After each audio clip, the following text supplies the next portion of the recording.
3 महीने का झूठा प्रेम। गीता के लिए आज का दिन काफ़ी दुखदाई था। वह सोच रही थी कि विजय ऐसा कैसे कह सकता है। रात भर बिस्तर पर लेटकर वह यही सोचती रही, क्या इतना आसान होता है किसी को यह कह देना कि अब मैं तुम्हारे साथ नहीं रहना चाहता। पर उसके पति विजय ने गीता को यही शब्द बोले थे। रात जैसे तैसे गुजारने के बाद सुबह हुई। नाश्ते के मेज पर बैठा विजय फिर वही बात बोला, गीता मुझे लगता है अब हमारे रिश्ते पहले जैसे नहीं रहे। मैं अब तुमसे प्यार नहीं करता। पिछले कुछ महीनों से मुझे ऐसा लग रहा है कि अब हमें अलग हो जाना चाहिए। मैं नहीं जानता कि तुम्हारे मन में क्या है, पर मैं अब तुम्हें अपनी पत्नी नहीं मानता। गीता ने भी जवाब देते हुए कहा, मैं जानती हूँ कि तुम अब मेरे साथ नहीं रहना चाहते। मैं यह भी जानती हूँ कि कारण क्या है, शायद कोई और है जिसके साथ तुम अब रहना चाहते होगे। गीता के जवाब में कहीं न कहीं सच्चाई थी। विजय किसी और के साथ रिलेशनशिप में था। मेज पर रखे नाश्ते को भी उसने ग्रहण नहीं किया। यह कहते हुए ऑफिस की ओर निकला कि शाम तक मुझे तुम्हारा जवाब चाहिए। गीता और विजय की एक पुत्र संतान भी थी। बेटा जय को भी अभी मात्र 5 वर्ष का ही था।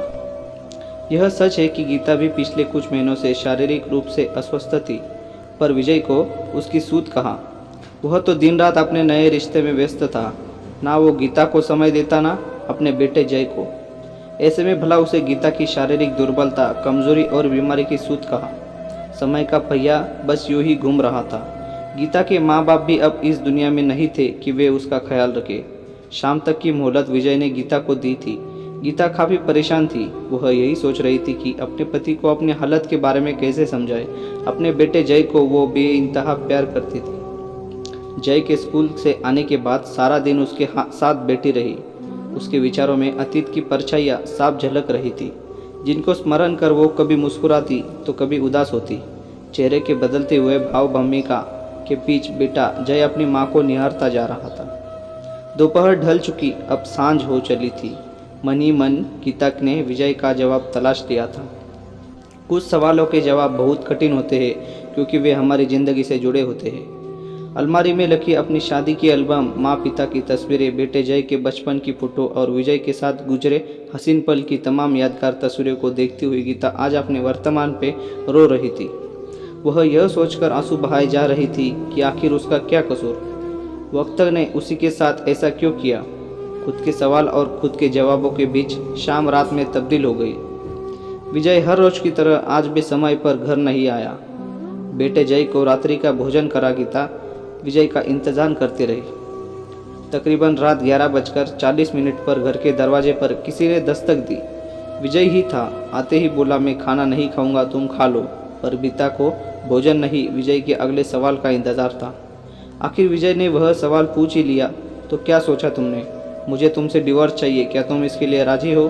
गीता ने गंभीर स्वर में कहा। विजय, क्या तुम सच में मुझसे डिवोर्स चाहते हो?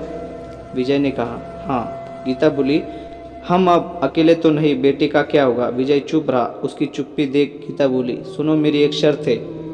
गीता आगे कहते हुए, मुझे अपने नहीं बेटे जय की चिंता है। मैं यह चाहती हूँ कि कम से कम तुम अगले 3 महीने तक मेरे साथ रहो। अपनी बात को जारी रखते हुए गीता बोली, 3 महीने तक तुम मुझसे अच्छे से बात करोगे, मुझे प्यार करोगे, रोजाना समय पर घर आओगे, हम अपने बेटे के साथ बाहर घूमने भी जाया करेंगे, उसके साथ खूब खेलेंगे। विजय ने गीता के द्वारा रखे गए इस अजीब शर्त का कारण पूछा।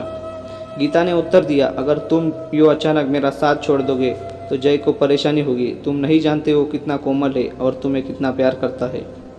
कुछ दिन हम सब साथ बिता ले, मैं बेटे जय को 3 महीनों से समझा लूँगी। विजय किसी भी हाल में गीता से डिवोर्स चाहता था। उसने तनिक भी देर नहीं की यह अनोखी शर्त मानने में। विजय यही सोच रहा था कि जहाँ इतने वर्ष निकल गए वहाँ 3 महीने क्या है। यह सोचते हुए कि चलो कम से कम 3 महीने बाद वो आज़ाद हो जाएगा और अपनी नई प्रेयसी से विवाह रचाएगा। गीता जिसे मन में अपने प्यारे बेटे को ख्याल तो था ही, उससे भी ज़्यादा उसका अपना। उसके मन में कुछ ऐसा था जिसे उसने अपने दिल में दबा रखा था। अगले 3 महीनों में वह राज भी खुलने वाला था। हकीकत को स्वीकारते हुए गीता बस 3 महीने की खुशियों को हाथ से नहीं जाने देता चाहती थी। गीता का स्वास्थ्य अब और अधिक खराब हो चला था, पर विजय की आंखों में अब वह रोशनी नहीं रह गई थी जिससे वह अपनी पत्नी गीता की स्थिति को देख सके। 3 महीने के लिए ही सही, विजय गीता की शर्तों का पालन बड़ी ईमानदारी पूर्वक कर रहा था। वह प्रतिदिन समय से घर आता, पत्नी गीता से प्यार भरी बातें करता, बेटे जय के साथ खूब खेलता।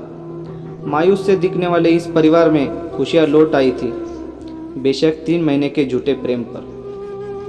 विजय ने अब फोन पर समय बिताना कम कर दिया था। छुट्टियों के दिनों में वह पत्नी गीता और बेटे के साथ बाहर घूमने जाता, खरीदारी करता, खाना खाता और बेटे को खूब दुलारता। विजय का यह बदलाव देख गीता प्रफुल्लित थी, प्रसन्न थी। सबसे ज़्यादा खुश था जय, जो माँ बाप के होते हुए भी बहुत अकेला रहता था। विजय का जय के प्रति प्यार देख गीता की खुशियों का ठिकाना न था। वही जय पापा के साथ समय बिताकर आनंदित था। कहते हैं गम की एक रात भी सदियों के बराबर प्रतीत होती है और खुशियाँ ऐसी होती है कि सदियों को भी पल में समेट देती है। गीता सोच रही थी कि काश यह सब पहले होता, काश हम सब एक साथ ऐसे ही हमेशा रहते। काश काश जाने कितने काश वह सोच रही थी, क्योंकि आज शर्त का 1 महीना पूरा होने वाला था। अब आगे सिर्फ 2 महीने ही बचे थे और वे 2 महीने सबसे खास थे। वजह गीता और विजय की शादी की 7वीं सालगिरह आने वाली थी। इतना ही नहीं, बेटे जय का भी जन्मदिन इन्हीं आने वाले 2 महीनों में था। जो जो समय निकलता त्यों गीता और कमज़ोर होती जा रही थी। बेटा तो बहुत छोटा था, पर पति विजय को अब भी सूझ नहीं थी कि वो गीता की कमजोरी का कारण पूछे।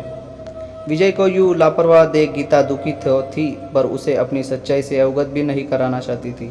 शायद वो यह स्वयं चाहती थी कि विजय उसकी हकीकत ना जाने। उधर विजय जब से अपने परिवार से जुड़ा था, उसकी प्रेमिका उससे काफ़ी नाराज़ थी। विजय समय से ऑफिस जाता, समय से घर को निकलता। जब उसकी प्रेमिका यह पूछती कि तुम आजकल ऐसा क्यों कर रहे हो, तो वह कहता है कि बस कुछ दिन और रुको, मैं जल्दी तुमको खुशखबरी दूंगा। प्रेमिका क्या जाने कि विजय 3 महीने के लिए एक अनोखी शर्त को पूरा करने में लगा है। विजय को भी जल्दी थी कि बस किसी तरह अगले 2 महीने भी निकल जाए और मैं गीता से अलग होकर अपनी प्रेमिका को अपना लूँ। विजय का समय से घर जाना, फ़ोन पर कम बातें करना, रोज़ नए थोपे न देना, बाहर खाने पर न ले जाना, फिल्में न दिखाना इत्यादि उसी प्रेमिका को नागवार गुजरे। घर में मौजूद गीता अगले महीने आने वाली अपनी शादी की 7वीं सालगिरह पर बहुत खुश थी। उस दिन वो क्या पहनेगी, क्या शॉपिंग करेगी, विजय क्या तोहफा देगा और जाने क्या क्या होगा, यह कल्पना कर उसका मन नहीं थक रहा था। अंततः महीने की 24 तारीख का वह दिन आ ही गया। विजय ऑफिस से जल्दी घर को निकल पड़ा, अपने हाथों में लिए गुलाब का गुलदस्ता लिए। वह अपने घर में दाखिल हुआ। अंदर का नज़ारा देख वह चौंक गया। शांत, मायूस, दुख की छाँव में रहने वाला घर आज सितारों सा जगमगा रहा था। बेटा जय नए कपड़ों में खड़ा पापा के आने का इंतज़ार कर रहा था और गीता ने वही साड़ी पहन रखी थी जिसे विजय ने शादी के बाद पहली सालगिरह पर तोहफे में दी थी। घर में खुशियों का यह मंजर देख विजय चकित और उत्साहित था। हाथ में लिए गुलाब के गुलदस्ते को आगे कर उसके अपनी पत्नी गीता को प्यार से दे दिया और प्रेम पूर्वक उसे अपने गले लगा लिया। बेटे को दुलारते हुए विजय पूरे परिवार के साथ कहीं बाहर जाने को तैयार हुआ। शहर के सबसे प्रसिद्ध रेस्टोरेंट में विजय ने पहले से ही एक टेबल बुक कर रखा थी। अपने विजय को पुनः प्राप्त कर गीता खुश तो थी, पर उसे ये गम भी था कि आज 24 तारीख हो चुकी है। अब महज 1 महीना यानी 30 दिन ही रह गए हैं। शादी की यह 7वीं सालगिरह गीता के लिए खास थी। विजय जो गीता से सीधे मुंह बात तक नहीं करता था, आज उससे हर बात की इजाज़त ले रहा था, मानो जैसे पुराना प्यार लौट आया हो। 24 तारीख की यह रात बड़ी खुशियों की वाली थी। यहाँ तक आते आते शर्त के 2 महीने पूरे हो गए। विगत 2 महीने में बिताए हुए समय गीता, विजय और बेटे जय के लिए सच में स्मरणीय थी। अब 30 दिनों का खेल बाकी रह गया था। एक दिन जब विजय ऑफिस को चला गया, अचानक गीता फर्श पर गिर पड़ी। पति ऑफिस, बेटा स्कूल, घर में अकेली गीता ने कैसे भी करके स्वयं को नियंत्रित किया। पति और जय के साथ बिताई पुरानी यादों और पिछले 2 महीनों की प्राप्त खुशियाँ गीता की आंखों में पानी बनकर उभर आए थे। नहीं होना चाहती थी वो दूर अपने पति और बेटे से। डॉक्टर अस्थाना का कहा हुआ अब शायद सच होने की कगार पर था। एक तरफ अपनी जिंदगी और दूसरी तरफ बेटे जय को लेकर चिंतित गीता बार बार यही सोच रही थी कि क्या विजय सच में उसे छोड़ देगा। अगर वो दूसरी शादी कर लेगा तो क्या आने वाली लड़की बेटे जय का पूरा ख्याल रख लेगी। क्या विजय अब भी झूठा प्यार ही दिखा रहा है। अपने ही सवालों से घिरी गीता को कोई उत्तर नहीं सूझ रहा था। ऑफिस में अपनी प्रेमिका का व्यवहार देख विजय चकित रह गया। साथ जीने और मरने की कस्में खाने वाली प्रेमिका ने आज विजय से यह कह दिया कि तुम में अब मेरा कोई इंटरेस्ट नहीं रहा। मैं अगले महीने शादी करने जा रही हूँ, उम्मीद है तुम जरूर आओगे। प्रेमिका के मुख से निकले यह वाक्य विजय की आंखें खोल देने वाले थे। आज विजय को अपने कृत्य पर शर्म महसूस हो रही थी। वह प्रेमिका को अपना सच्चा हमदम जान निरंतर अपनी पत्नी गीता की उपेक्षा करता रहा। गीता के साथ झूठे प्रेम का खेल अब सच्चे प्रेम में तब्दील हो गया। ऑफिस का कामकाज छोड़ विजय निकल पड़ा अपने घर की ओर। वह परेशान था, दिल में दबी हर बात को गीता से कह देना चाहता था। गीता से मिलने का यह उतावलापन विजय ने पहली बार महसूस किया। वह अपनी कार की तरफ था तेज कर बस गीता का ही स्मरण करता जा रहा था। गीता से मिलन की जल्दी इसकदर थी कि विजय बाहर से ही गीता गीता की आवाज़ें लगाता हुआ घर में प्रवेश कर रहा था। कई बार बोलने पर भी किसी ने उत्तर नहीं दिया। ना बेटी की आवाज़ आई, ना पत्नी गीता की। जो घर कुछ दिन पहले ही सितारों से सजा था, वह एक बार फिर सन्नाटा पसरा था। घर के हर कमरे में जाकर विजय ने गीता को तलाशना चाहा, किंतु वो कहीं नहीं मिली। विजय कुछ और करता और उससे पहले उसके पास फोन आया कि आप सिटी हॉस्पिटल में चले जाइए। हॉस्पिटल की बात सुन विजय दौड़ पड़ा अपनी कार की तरफ और फिर उसी गति से हॉस्पिटल की ओर रुख किया। जिस गति से वो अपने घर की ओर ऑफिस से निकला था, विजय ने हॉस्पिटल पहुंच यह देखा कि वहाँ उनके पड़ोसी और बेटा जय मौजूद थे। बेटा जय अपने पापा को देख झट से उनके पास आ गया। पड़ोसी मेहता साहब ने उसने पूछा, क्या हुआ अचानक? मेहता जी ने धीमे स्वर में कहा, हमें नहीं पता विजय, हमें तो तब पता चला जब तुम्हारा बेटा स्कूल से लौटकर आते ही रोने लगा। जब हम घर में पहुंचे तो देखा गीता स्पर्श पर गिरी है, उसका मुंह खुला हुआ है, धड़कनें तेज चल रही है, पर वह हमारी बात का जवाब नहीं दे पा रही है। गीता की हालत देख हमने यहाँ सिटी हॉस्पिटल में उसे दाखिल कराया। जब हम यहाँ आए तो पता चला कि डॉक्टर अस्थाना से पहले से ही जानते हैं। इससे पहले कि हम उनको कुछ बताते, वे खुद ही गीता को इमरजेंसी वार्ड में लेकर गए और तब से अब तक हमें कोई सूचना नहीं दी गई। विजय डॉक्टर अस्थाना से मिलने पहुंचा। क्या हुआ डॉक्टर, क्या हुआ गीता को? विजय बार बार यह सवाल पूछे जा रहा था। आखिरकार डॉक्टर अस्थाना विजय को अपने केबिन में ले गए। केबिन का दरवाज़ा बंद करते हुए कहा, विजय आज यह सवाल क्यों पूछ रहे हो? जब पहली बार गीता मेरे पास अपने इलाज के लिए आई तो हमने देखा कि वो कैंसर के दूसरे भाग में पहुंच गई है, सेकंड स्टेज कैंसर का। कुछ समझे तुम? मैंने उससे कहा कि अपने पति को ये बात बता दो, पर उसने तुमको बताना मुनासिब न समझा। उसकी वजह क्या है शायद तुम जानते होगे। जानते हो मैंने तुम्हें यहाँ अकेला केबिन में क्यों बुलाया? सुनो, आज उसका आखिरी दिन है। गीता जिससे तुम आज़ादी चाहते थे वो तुम्हें सच में आज़ाद करके जाने वाली है। पिछले 1 साल से मैं गीता का इलाज कर रहा हूँ, पर वो हमेशा अकेले आई। कैसे पति हो तुम? किस प्यार की तलाश में थे? डॉक्टर अस्थाना के सवालों से आहत विजय कुछ भी न बोल सका और लगातार यही कहता रहा कि कैसे भी करके मेरी पत्नी को बचाइए। वो एक बार फिर मेरी नज़रों के सामने आकर खड़ी हो जाए तो मैं अपनी सारी गलती की माफ़ी उससे मांग लूँगा। कैसे भी बचाइए डॉक्टर साहब गीता को। डॉक्टर अस्थाना बोले, विजय गीता को बचाया जा सकता था, पर वह बहुत देर से आई मेरे पास। जब वो आई तभी वह बहुत कमज़ोर हो गई थी।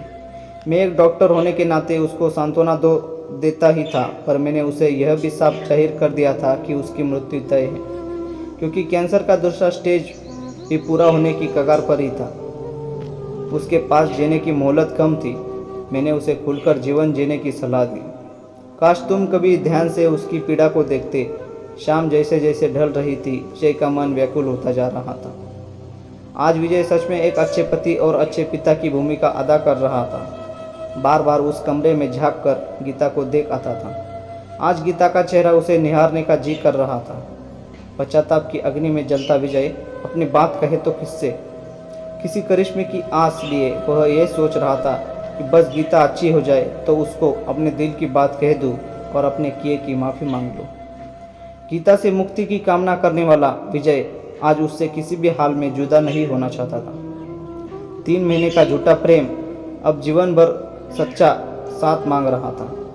इतने में डॉक्टर अस्थाना रात के 9 बजे आकर यह कहते हैं कि शी इज़ नो मोर। विजय गीता अब इस दुनिया में नहीं रही। दोस्तों, अगर आपको ये दिल छूने वाली कहानी पसंद आई हो तो वीडियो को लाइक ज़रूर कीजिएगा। और चैनल को सब्सक्राइब करना ना भूलें।